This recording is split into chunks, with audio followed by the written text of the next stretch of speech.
بسم اللہ الرحمن الرحیم۔ آج صبح ہمیں یہ اطلاع ملی کہ محترمہ بانو قدسیہ صاحبہ اللہ کو پیاری ہو گئیں۔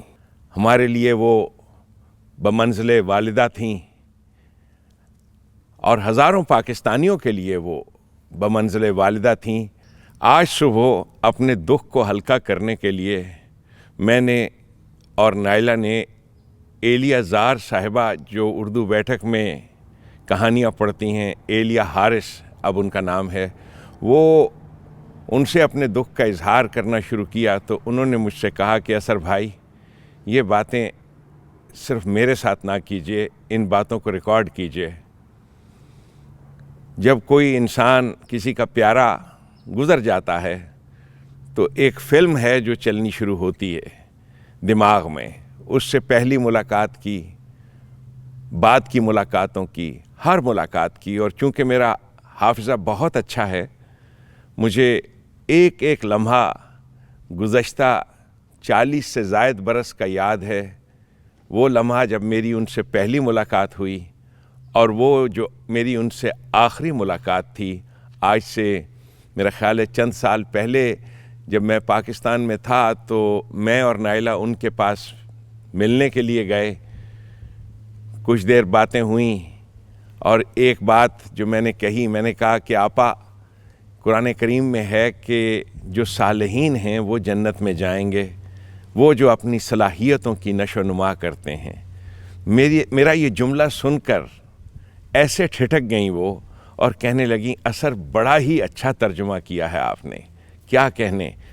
بہت دیر محظوظ ہوتی رہیں، صالحین، صلاحیتوں والے، وہ جو اپنی صلاحیتوں کی نشو و نما کرتے ہیں۔ بانو قدسیہ، ان کے ساتھ میری ملاقات پہلی مرتبہ جب ہوئی، اس وقت میں طالب علم تھا، 19 سال میری عمر تھی اور مجھے بہت شوق تھا پاکستان ٹیلی ویژن میں کام کرنے کا۔ اشفاق صاحب کے ساتھ ملاقات ہوئی اور میں نے ان سے کہا کہ جی یہ ٹی وی والے مجھے رول نہیں دیتے، میں کئی لوگوں کے پاس کتنے عرصے سے جا رہا ہوں، تو اشفاق صاحب نے کہا کہ مجھے بھی نہیں دیتے، میں بھی بہت سالوں سے جا رہا ہوں، اور میرا بڑا حوصلہ بڑھایا۔ پھر اس کے بعد اشفاق صاحب کا ایک کوئی ڈرامہ تھا جس میں نے کچھ حصہ لیا، اور یوں میں بانو آپا کے پاس گیا، وہاں ملاقات ہوئی۔ ایک ڈرامہ تھا، پہلا پنجابی کا ڈرامہ، کو من کیر اس کا نام تھا، تو اس ڈرامے میں مجھے ایک چھوٹا سا رول تھا میں نے وہ رول پلے کیا۔ اس کے بعد میں ملا تو مجھے کہنے لگیں اثر رول تو تمہارا بہت چھوٹا تھا، لیکن ایک موقع پہ جو تم نے اتنا خوبصورت پاز لیا وہ بہت اچھا لگا مجھے۔ بڑے مجے ہوئے ایکٹر ایسا نہیں کرتے۔ وہ انہوں نے میرا حوصلہ بہت بڑھایا۔ اس کے بعد میں پھر روتا ہوا ان کے پاس گیا، میں نے کہا بانو آپا، یہ آپ نئی سیریز لکھ رہی ہیں اور یہ ٹیلی ویژن کے جو پروڈیوسر ہیں نصرت ٹھاکر، آپ ان سے کہیے نا کہ مجھے رول دیں۔ کہنے لگی میں نے نصرت سے کہا تو تھا، آپ کو اس نے رول کیوں نہیں دیا؟ تو اس کے بعد میں پھر روتا ہوا گیا، میں نے کہا بانو آپا مجھے پھر رول نہیں ملا۔ تو اس دفعہ انہوں نے دانت پیس کر، واقعتاً دانت پیس کر کہا کہ اثر میں نے نا، اب مجھے ان لوگوں کو قابو کرنا آتا ہے، تم دیکھو تو صحیح میں کیا کرتی ہوں۔ میں نے ایک ایسا ڈرامہ لکھا ہے، ایک ایسا رول لکھا ہے جس میں کریکٹر ہے ایک لمبے لڑکے کا، ایک لمبا لڑکا جس کو بہت کمپلیکس ہے اپنے لمبے قد کا، اور اسے بہت احساس کمتری ہے اپنے اس قد کا۔ تو یہ رول لاہور میں سوائے تمہارے اور کسی کو دے ہی نہیں سکتے، وہ انہیں دینا پڑے گا مجبوراً، اور ایسا ہی ہوا۔ مجھے کچھ عرصہ پہلے جب بانو آپا کے بہت سارے ڈرامے شائع ہوئے، اس میں بہت سے ریڈیو کے ڈرامے، بہت سے ٹی وی کے ڈرامے، اشفاق صاحب کے، بانو آپا کے، تو میں ان ڈراموں کی کتابوں کو خرید کر یہاں امریکہ لے آیا اپنے پاس۔ ایک دن میں یوں ہی بیٹھا دیکھ رہا تھا تو اس میں وہ لمبے لڑکے والا ڈرامہ بھی تھا، اور مجھے یاد آیا کہ بانو آپا نے یہ خاص طور پہ میرے لیے لکھا تھا اور کہا تھا مجھے ان لوگوں کو ٹھیک کرنا آتا ہے۔ تو میں پھر ان کے پاس ملنے کے لیے گیا تو کہنے لگے بہت اچھا کیا، بہت اچھا رول کیا آپ نے۔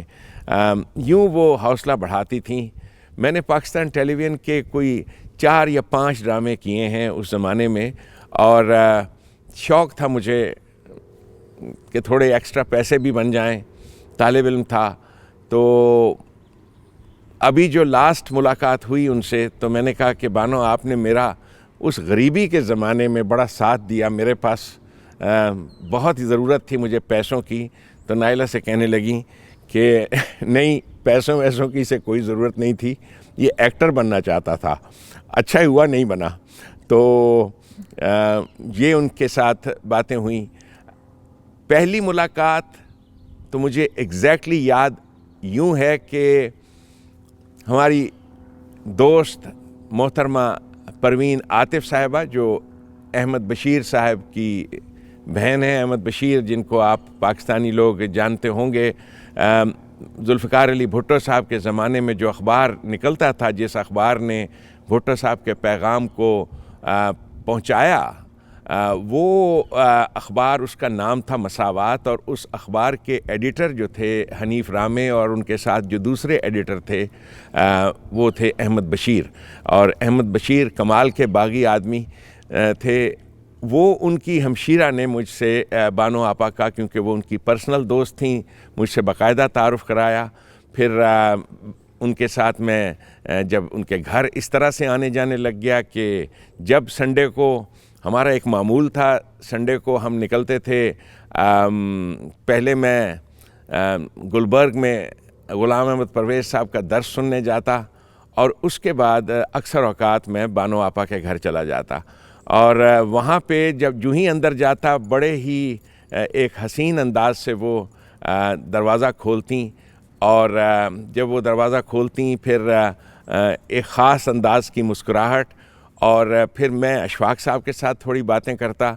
اب یہ اشفاق صاحب وہ والے اشفاق صاحب نہیں ہیں جن کو آپ جانتے ہیں.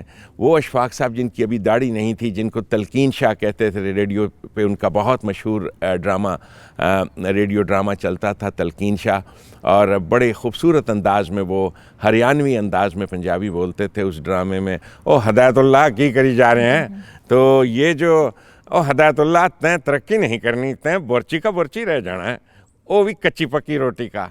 کچی پکی روٹی کا ایسا اشارہ، وہ اس لیے کہ پکی روٹی اس زمانے میں بڑی مشہور تھی. مولویوں کی، مذہب والوں نے ایک کتاب لکھی تھی ہمارے مولوی صاحبان نے، کہ یہ کتاب، اس میں نماز کے اور باقی چیزوں کے طریقے سارے لکھے تھے. تو جو آدمی اس کتاب کو پڑھ لے تو اس کی روٹی پکی ہو جاتی تھی. تو کتاب کا نام ہی پکی روٹی تھا.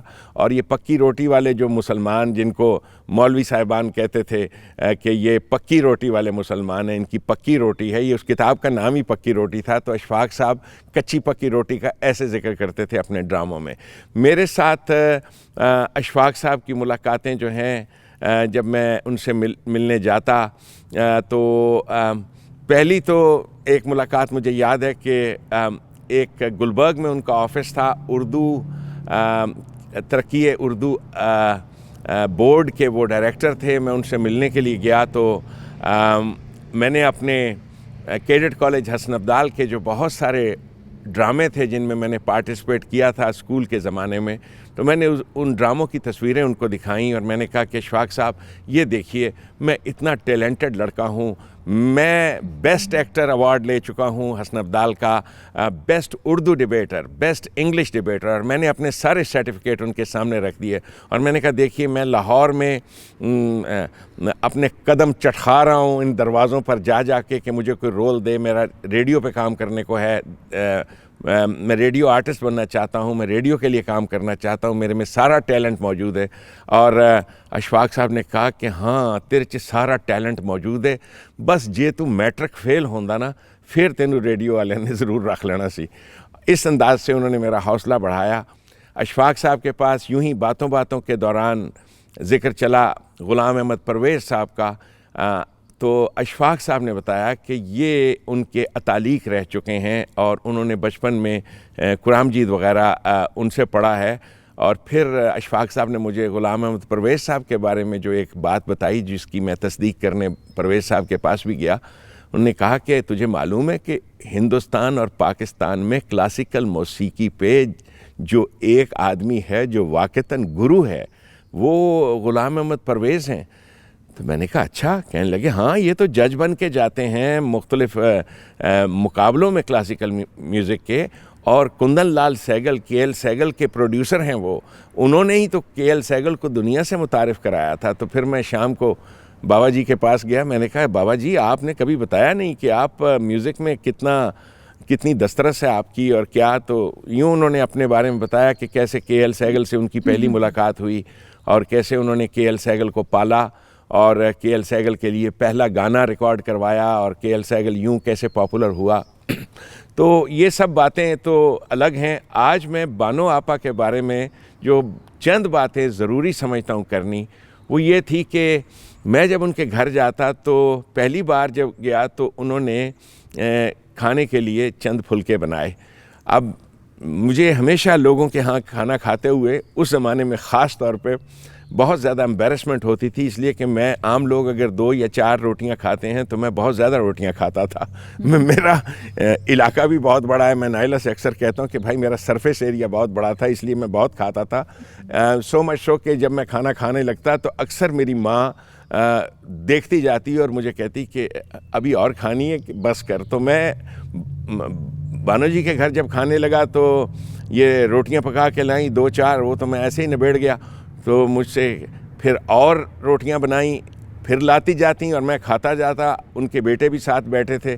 اس کے بعد جو چیز مجھے اچھی طرح سے یاد ہے, جتنی بار میں کھانا کھانے گیا وہاں پہ, اور کئی بار کھانا کھلاتی تھیں اپنے ہاتھ کا پکا ہوا اور ساتھ روٹیاں وغیرہ. ہمیشہ مجھے کھانے پہ کہنے سے پہلے کہ آؤ کھانا کھا لو, 6-8 روٹیاں تیار رکھتی تھیں گھی وغیرہ لگا کے, ساتھ جو سالن ہوتا تھا اور اتنی سادگی کے ساتھ. اور میں ان کو دیکھتا کہ یہ وہ عورت ہے جس کی سوچ اتنی گہری اور کیسے آرام سے یہ دوپٹہ سا اوڑھے چولہے کے پاس کھڑی ہے اور روٹیاں پکائے جا رہی ہے, اور اس کے بعد ہانڈی سالن بھی ہو رہا ہے. تھوڑی دیر بعد جاتی ہے, جا کے کسی جگہ پہ کچھ لکھ کے آ جاتی ہے, اور پھر واپس آ کے ہانڈی بھوننا شروع کر دیتی ہے. بانو جی کا یہی انداز تھا. اگر اشفاق صاحب کے ساتھ بیٹھ کر باتیں ہو رہی ہیں تو ایسے جیسے ایک بلی چپکے سے آ کے پاس بیٹھ جائے اور پتہ ہی نہ چلے کہ وہ کیسے کب آئی ہیں, اور اتنی خاموشی کے ساتھ پارٹیسپیٹ کرتی, اور ان کے چہرے کے تاثر سے آپ کو پتہ چلتا کہ آپ ایسی بات کر رہے ہیں جو اشفاق صاحب کو اچھی لگ رہی ہے, یا آپ ایسی بات کر رہے ہیں جو اشفاق صاحب کو اچھی نہیں لگتی. اشفاق صاحب کے ساتھ میری اکثر بہت بحث ہوتی تھی, خاص طور پہ ملاؤں کے بارے میں, اور میں بڑا کٹر اینٹی ملا قسم کا آدمی, اور اشفاق صاحب کہتے تھے کہ یہ قرآن اور قرآن کا علم آپ لوگوں تک پہنچانے والے یہی ملا ہی تو ہیں, انہوں نے ہی تو پہنچایا ہے, اور آپ ان کا نام عزت سے لیا کیجئے. اس وقت میری عمر کوئی 19-20 سال تھی, اور اشفاق صاحب جو تھے, مجھے ایک واقعہ بہت اچھی طرح سے یاد ہے. ایک موقع پہ اشفاق صاحب نے اپنے گھر ڈنر کیا فیض صاحب کا, اور اشفاق صاحب نے خاص طور پہ مجھ کو بھی دعوت دی کہ آپ بھی آؤ. مجھے اس بات کا یہ میرے لیے بہت عزت کی بات تھی, اور اس ڈنر پہ فیض صاحب اور اشفاق صاحب مختلف موضوعات پہ باتیں کرتے رہے, اور پھر ایسا ہوا کہ فیض صاحب نے کوئی اشارہ کیا اور میں جو چھڑ گیا اور جو میں بولنے لگا تو اشفاق صاحب تو چپ رہ گئے. اور اس کے بعد مودودی صاحب کے بارے میں بات ہوئی تو اشفاق صاحب نے جو بات کہی اور فیض صاحب نے ایسے اشاروں سے کہا سن رہے ہو. تو اس کے بعد اشفاق صاحب نے جو جملہ کہا میں چاہتا ہوں کہ وہ ریکارڈ میں آئے. اشفاق صاحب نے کہا کہ ہاں آپ صحیح کہتے ہو, میری نگاہ میں اس وقت ہٹلر سے زیادہ خطرناک اگر کوئی انسان ہے تو وہ مودودی صاحب ہیں. صحیح معنوں میں واقعتاً یہ بات صحیح ثابت ہوئی کہ یہ جو ہمارے ہاں جو بھی اسلام کے نام پہ یہ شیطانی تحریکیں جو اٹھی ہیں اور جنہوں نے آج تک پاکستان کو جکڑا ہوا ہے, یہ تحریکیں جو تھیں ان تحریکوں کے بانی سید ابوالعلا مودودی تھے, اور وہ جس قسم کا اسلام پیش کرتے تھے اسی کے خلاف میں نے آواز اٹھائی, آج تک اٹھا رہا ہوں. اشفاق صاحب نے وہاں پہ جو خاص بات کہی وہ یہ تھی کہ یار گل ہے وہ کہ اسلام جو تم کہہ رہے ہیں نا وہ اوہی ہے، لیکن کی کریے یہ پبلک تک گل کنج پہنچائیے. تو یہ بڑا ان کا ایک خاص انداز تھا. اور بانو آپا بڑے ہی خوبصورت طریقے سے پاس بیٹھتی اور ہمیشہ کوشش کرتی کہ گفتگو بحث جو ہے وہ ایسی طوالت نہ پکڑے یا اس نہج پہ نہ پہنچے کہ ایک دم سے کچھ تلخی پیدا ہو جائے. تھوڑی دیر بعد مسکراتی وہ انٹرجیکٹ کرتی. میری جس وقت انگیجمنٹ ہوئی 1977 میں، تو اپنی منگنی کے فوراً بعد میں کچھ اجازت مل گئی نائلہ کے والدین سے کہ میں نائلہ کو اکیلا لے کے جا سکتا ہوں.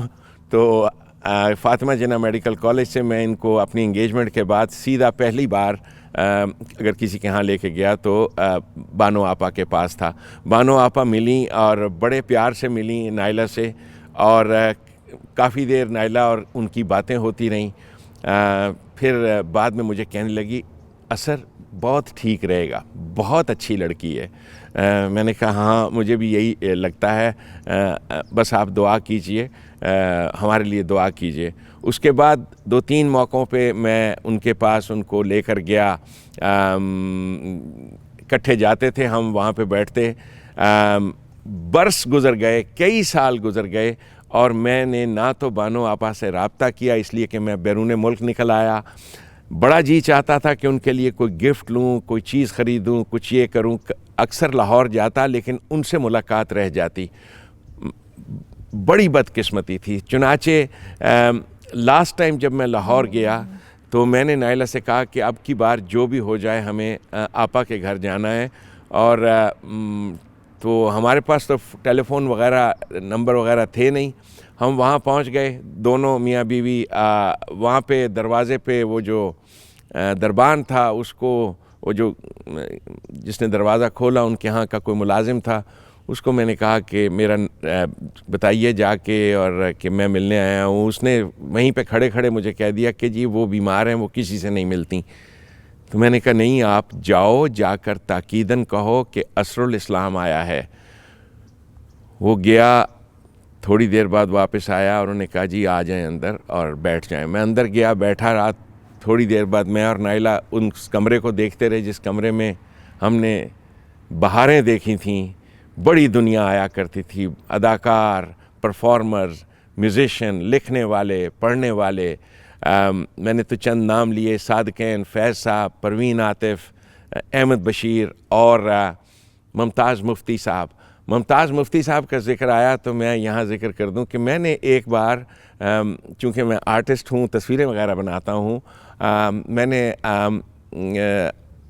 بانو آپا کا ایک پورٹریٹ بنایا، 1 یا 2 پورٹریٹ بنائے، اور اشفاق صاحب کا بھی شاید کچھ ایک پورٹریٹ بنایا تھا. بہرحال ممتاز مفتی صاحب نے اپنے خطوط میں جو بعد میں نے دیکھے، جو انہوں نے پروین عاطف صاحبہ کو لکھے تھے، اس میں میرا نام ہی رکھ دیا بانو کا مصور. اور بانو کے مصور سے ملاقات ہوئی. بانو کے مصور بھی آیا ہوا تھا. یہ لقب مجھے بڑا اچھا لگا. بانو آپا ایک خاص انداز سے مسکراتی تھیں، اور ان کی یہ ایک مسکراہٹ اس گہرائی کی علم بردار تھی. اور میری بدقسمتی یہ ہے کہ اس دور میں میں نے بانو آپا کو پڑھا نہیں تھا. میرے ایک دوست تھے، ان کا اصل نام تو فضل الہی تھا، لیکن کیسر نام تھا ان کا. امجد اسلام، امجد، فضل الہی، کیسر، اور یہ سب یہ لوگ ایک ہی کلاس میں تھے. اعظم خورشید، پاکستان ٹیلی ویژن کے پروڈیوسر، یہ سب ایک ہی بیچ کے لوگ تھے. مجھ سے یہ لوگ کچھ یوں سمجھ لیں کہ 4-5 سال سینئر تھے.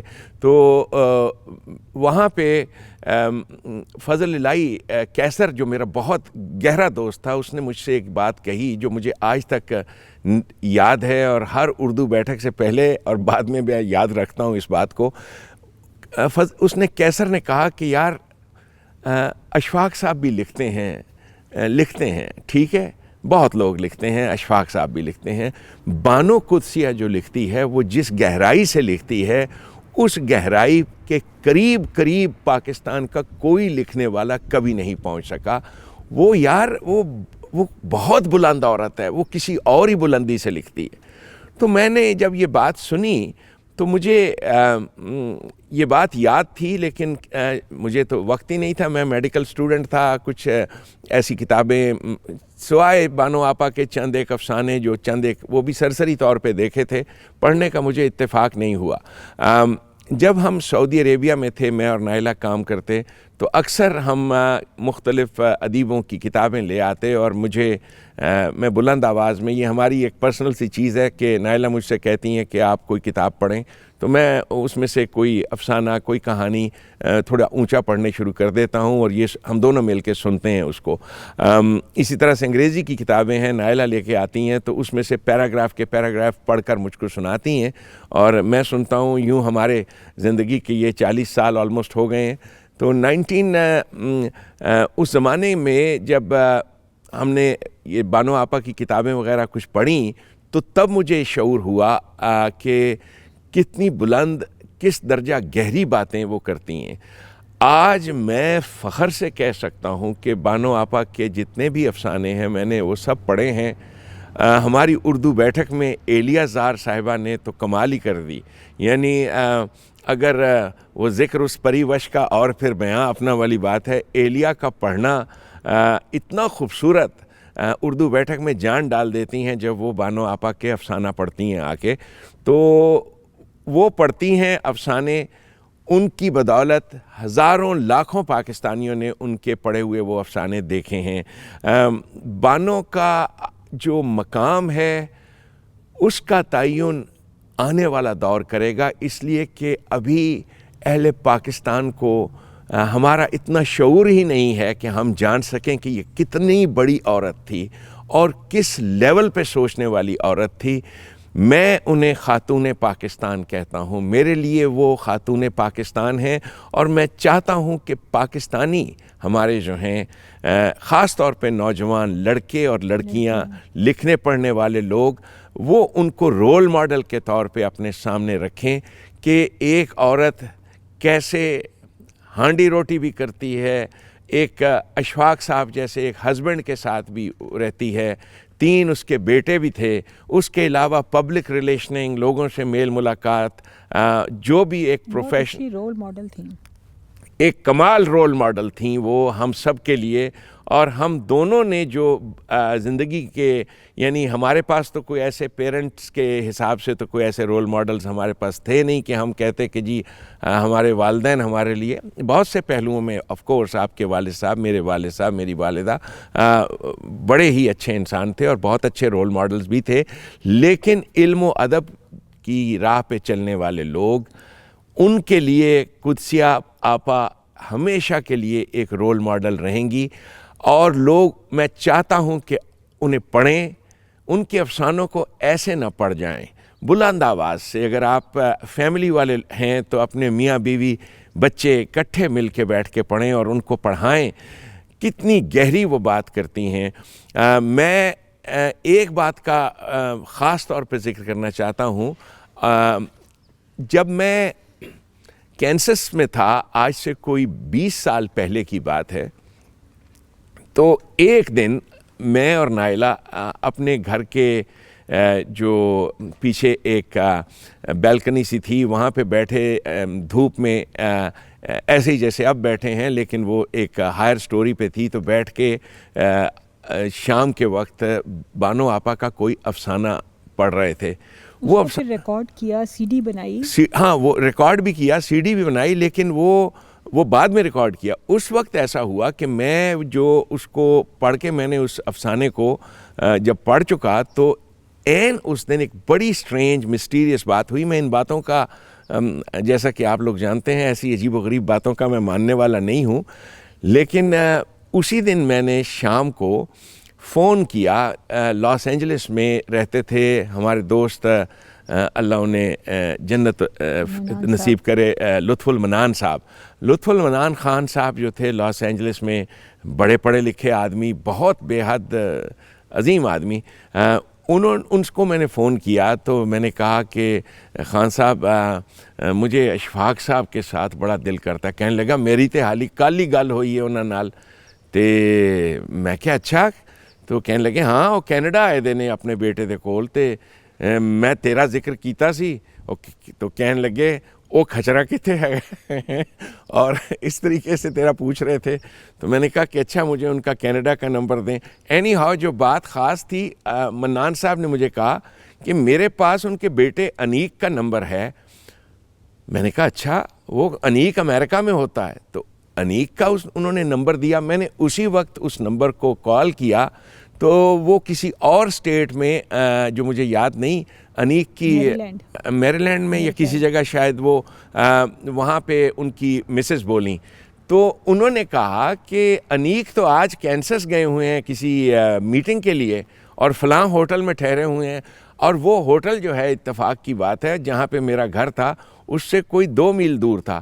چنانچہ میں فوراً اسی ہوٹل گیا جا کے اور انیک سے ملا اور میں نے اسے یہ ماجرا سنایا کہ آج ایک عجیب واقعہ ہوا. اتنے سالوں کے بعد میں بیلکنی میں بیٹھا بانو آپا کو یاد کر رہا تھا, اور اس کے بعد میں نے لطف المنان صاحب سے کو فون کیا, نمبر لیا, اور نمبر ملتے ہی یہ بات پتہ چلی کہ آپ مجھ سے 1 میل دور ہیں.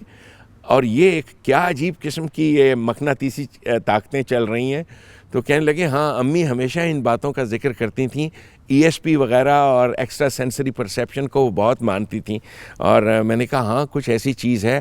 اس زمانے میں وہ بھی کچھ ریسرچ کر رہے تھے. میں نے جس وقت سکائٹری اور نیورولوجی کی ریزیڈنسیز کیں, ایک روٹیشن میں نے ایک ایسے پروفیسر کے ساتھ کی جو ایکسٹرا سینسری پرسیپشنز کے اوپر ریسرچ کر رہے تھے, اور ڈاکٹر فاولر آپ نے اور میں نے دونوں ان کے ساتھ ایک کچھ عرصہ کام کیا. تو یہ ایک بڑا عجیب و غریب واقعہ تھا. مجھے جو چیز میں پیغام خاص طور پہ دینا چاہتا ہوں اہل پاکستان کو, کہ ہم تو امریکہ میں بیٹھے ہیں اور انشاءاللہ تعالی میرا پورا ارادہ ہے عنقریب پاکستان آنے کا ہمیشہ کے لیے. لیکن جو چیز اہم ہے وہ یہ ہے کہ بانو آپا کو سیلیبریٹ کیجئے آپ, اور ان کی کتابیں پڑھیے, بلند آواز میں بیٹھ کر پڑھیے, دیکھیے کہ کہانی لکھنے کا ان کا انداز کیا ہے اور کیسے وہ پہلے جملے سے آپ کو ایسا ابزارب کرتی ہیں, اٹریکٹ کرتی ہیں. میری بڑی بیٹی قرۃ العین اینی جو کہ مصنفہ بھی ہے, لائر بھی ہے یہاں امریکہ میں, میں نے ان کو بانو آپا کی باتیں بتائیں. میں چاہتا تھا کہ اینی انسپائر ہو ان سے اور ان سے سیکھے. میرا خیال ہے اینی نے ان کو فون بھی کیا اور ان کے ساتھ بات بھی کرتی رہی کسی زمانے میں. یہاں امریکہ آنے کے بعد آج جب صبح مجھے, یعنی آج جو چیز مجھے یاد آ رہی ہے, مجھے جو بات میرے لیے بڑی پینفل ہے, یہاں جب میں ان سے مل کے امریکہ آیا, یہ کوئی 5-6 سال پہلے کی بات ہے, تو میں نے ان کو فون کیا کہ آپ آپا ایسا کیجئے میرے پاس آ جائیے, میں آپ کو ٹکٹ بھیجتا ہوں. اور میں نے کوئی 4 مرتبہ فون پہ ان سے ہر 2 ہفتے کے بعد کہا کہ آپا آپ کنونس نہیں ہو رہی, آپ میرے پاس اللہ نے بڑا اچھا گھر دیا ہے اور آپ ایک بڑے اچھے الگ سے گوشے میں رہیں, ایسے الگ نہیں رہیں گی. ایک رائٹنگ ٹیبل ہے میری بیٹی کا, وہ آپ اس ٹیبل پہ بیٹھ کے لکھیں. آپ کو لائبریری چاہیے تو میرے پاس ایک بہت بڑی لائبریری ہے, کتابوں کا خزانہ ہے, اور اس کے علاوہ میں آپ کے پاؤں دباؤں گا, آپ کی اسی انداز سے خدمت کروں گا جیسے بیٹے ماں کی کرتے ہیں. آپ میرے پاس آ جائیے.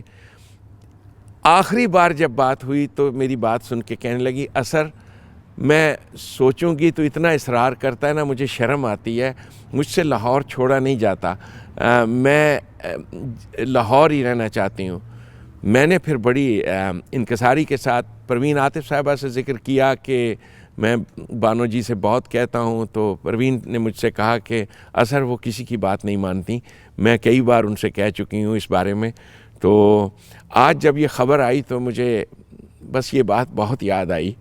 اور میں پردیس میں جو ہم بیٹھے ہیں, جب کبھی کبھار ایسی خبر آتی ہے, کس کے ساتھ اپنے دکھ کا اظہار کریں, کن سے یہ باتیں کریں, کس کے ساتھ ہم اپنے غم کو شیئر کریں. آپس میں بیٹھ کے کر لیتے ہیں. ایک چیز جو میں سب کے ساتھ شیئر کروں گی, جو ان کی افسانے, ان کی شارٹ سٹوریز, اور بہت ساری چیزوں میں ہیں، وہ میرا خیال ہے اس کے لیے بہت ضروری ہے کہ جو ہماری اب جنریشن میں جو ینگر جنریشن ہے وہ ان کو جب پڑھے گی تو یہ بہت ہی سینسٹیو ایشوز ہیں، اسپیشلی فیمیلز کے ساتھ ریلیٹڈ، لڑکیوں کے ساتھ، بیویوں کے ساتھ، ماؤں کے ساتھ، اوور آل جتنی بھی خواتین ہیں انہوں نے بہت ہی ڈیلیکیٹ طریقے سے اس طریقے سے ان چیزوں کے بارے میں ذکر کیا ہے جو کہ موسٹ آف دا ٹائم لوگ اوائڈ کرتے ہیں، ان باتوں کا ذکر بھی کرنا یا اس کے بارے میں لکھنا یا اس کے بارے میں شیئر کرنا اس انفارمیشن کو. لیکن جو سب سے زیادہ جو ہم نے جب اردو بیٹھک کی تو ایک اس قسم کا خاموشی ہو جاتی تھی کہانی کے بعد جب ایلیا ختم کرتی تھی، کیونکہ جو فیلنگز وہ جذبات ہمارے اندر سے آدمیوں میں بھی عورتوں میں بھی، وہ باتیں جو ہمارے دل میں ہوتی جو ہیں، دل میں ہوتی ہیں، یعنی ان کو کسی اور سے سن کے ایک کسی دم اور سے سے عجیب جب آپ سنتے ہیں جی تو بالکل ایک پن ڈراپ سائلنس ہو جاتا تھا. یعنی ان کی کہانی کے بعد جو ایک کیفیت ہوتی تھی وہ نوٹ کرنے کے لائق ہے. وہ تو ہم یعنی کیونکہ کہانی مختصر ہم جب اس کہانی کو ریکارڈ کر کے جو ہمارے ایڈیٹرز ہیں اس کی فلم کو پیش کرتے ہیں یوٹیوب پہ یا فیس بک پہ، اس کی نوعیت اور ہوتی ہے، لیکن اس کہانی کی پڑھت کے بعد ایک سناٹا چھا جاتا ہے اور ایسا ہے کہ سب گمسم ہو جاتے ہیں، کوئی بول نہیں سکتا. اس لیے کہ اس انداز سے ابزارب کرتی ہے وہ کہانی اور اس میں اتنا گہرا پیغام ہوتا ہے. اور اس کے بعد جو میرا خیال ہے جو سب سے اچھی چیز ہوئی ہم نے جب یہ سٹوریز شیئر کی وہ یہ تھا کہ ایسے مسئلے، ایسے ایشوز، ایسی باتیں جو بہت سارے آپ جسے کہتے ہیں انڈر دا کارپیٹ ڈال دیتے ہیں، اس کے بعد یہ جتنی لوگ تھے جو اس میں پارٹیسپیٹ کر رہے تھے ان سب نے کہا کہ ہاں واقعی یہ تو بہت عجیب بات ہے، ہم نے کبھی اس کے بارے میں سوچا ہی نہیں ہے، لیکن یہ تو بڑا مسئلہ ہے ہماری سوسائٹی میں. تو دا بیسٹ تھنگ جو میں کہہ سکتی ہوں وہ انہوں نے اپنی رائٹنگ کے تھرو کی ہے. ایک جیسے ہوتا ہے ایک میسیج پہنچا دینا، ایک ان کی بہت ہی اچھی تحریر ہے جو انہوں نے لکھی تھی وومنز ڈے پہ، جس کی آپ نے ریکارڈنگ جی وہ ان کی ریکارڈنگ ہے ہوا کے نام. ہوا کے نام جی اور آپ کو کسی کو موقع ملے تو پلیز ضرور پڑھیے گا. اس کے ساتھ ویمنز لبرٹی کے بارے میں ایک کمال کا مضمون جو انہوں نے لکھا، بلکہ وہ میں اس مضمون کا مجھے یاد ہے کہ اس کی سی ڈی جو تھی، میں جب آپا کے پاس گیا تو اس کی سی ڈی 2 والیومز میں تھی، تو میں نے کہا کہ آپا یہ آپ کے لیے لے کے آیا ہوں، کیونکہ وہ میری ان کی افسانوں کی ان کی کہانیوں کی پڑھت جو تھی وہ یہاں شالیمار ریڈیو لاس اینجلس سے میں اکثر پڑھ کر سنایا کرتا تھا.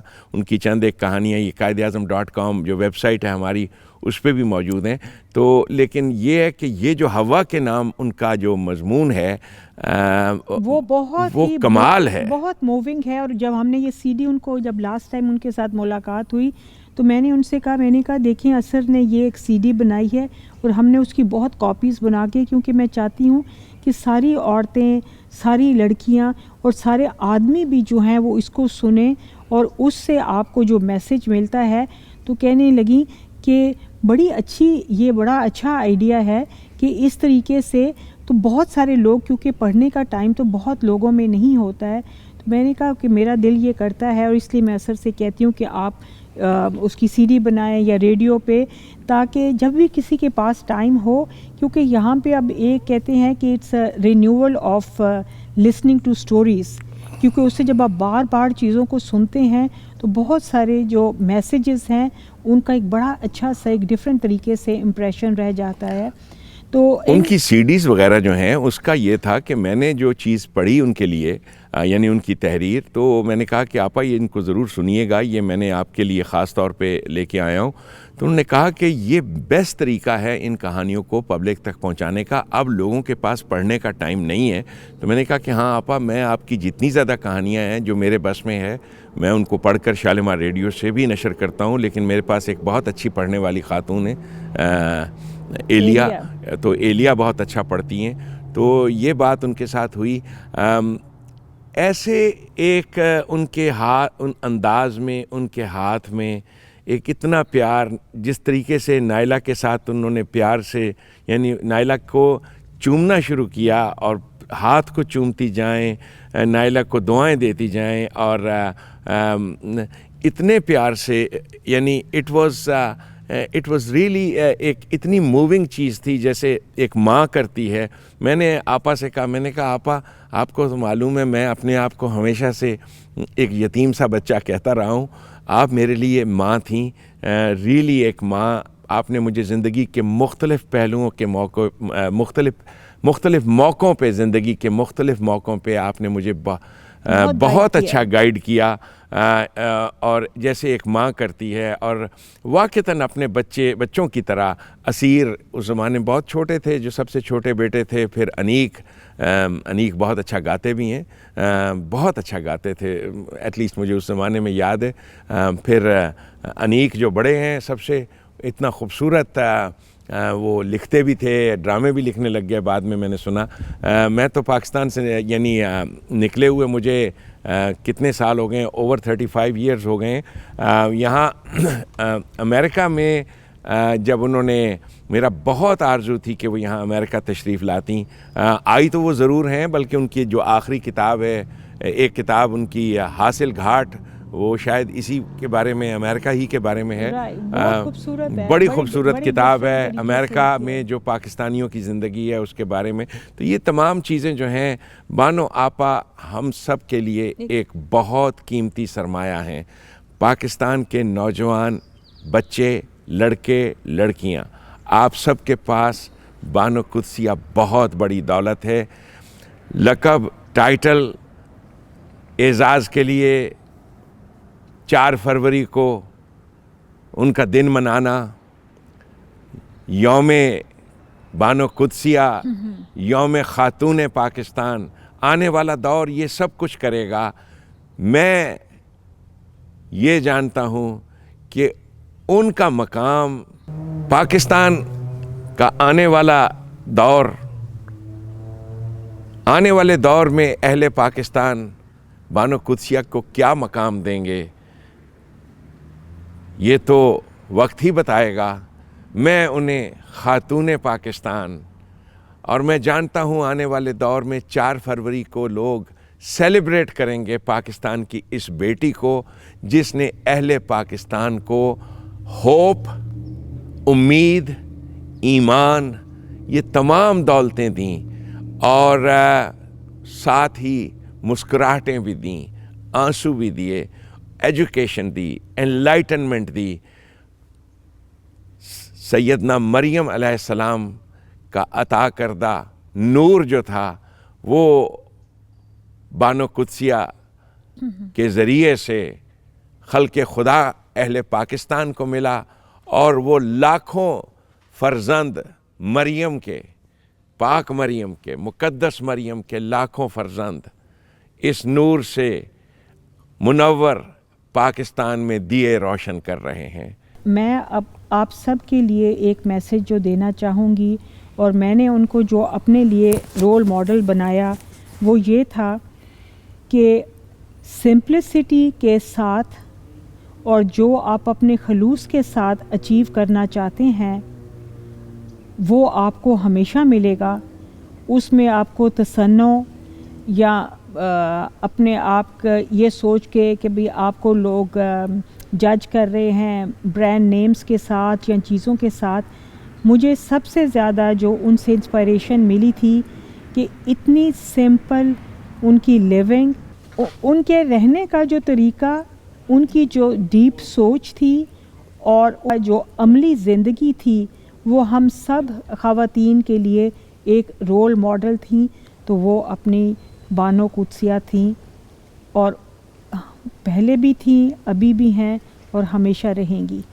کبھی وہ سادگی اتنی زیادہ تھی، اور وہ جو برانڈ نیمز اور وہ جو چیزیں ہوتی ہیں اسنوبش بالکل نہیں تھیں، انتہا، یعنی اس انداز سے اتنی پاکیزہ، اتنی بلند خاتون ہمارے لیے رول ماڈل تھیں. سادگی کا، ساری دنیا پھری، کتابیں پڑھیں، دنیا جانتی تھی ان کو، لیکن سادگی ایسی تھی ان کے مزاج میں. تو یہ ساری چیزیں جو ہیں، کمال زندگی جی آپ نے آپا، کمال زندگی جی، اور کتنی محنت سے آپ لکھتی رہیں. کمال زندگی جی آپ نے. ہمیشہ آپ ہمارے ساتھ زندہ ہم رہیں گے. کبھی نہیں بھولیں گے. آئندہ ہم اردو بیٹھک جو کریں گے بانو قدسیہ ہی کے نام، ان کی کہانی پڑھی جائے گی، ان کے بارے میں باتیں ہوں گی. لیکن آج چونکہ 4 فروری یہی خبر ہمیں آئی کہ بانو آپا انتقال کر گئی ہیں، ہمارے لیے یہ ایک بڑا ہی پینفل سانے ہے، اور اس کا اظہار کرنے کے لیے، اس دکھ کو شیئر کرنے کے لیے ہمارے پاس اور کوئی نہیں سوائے آپ دوستوں کے.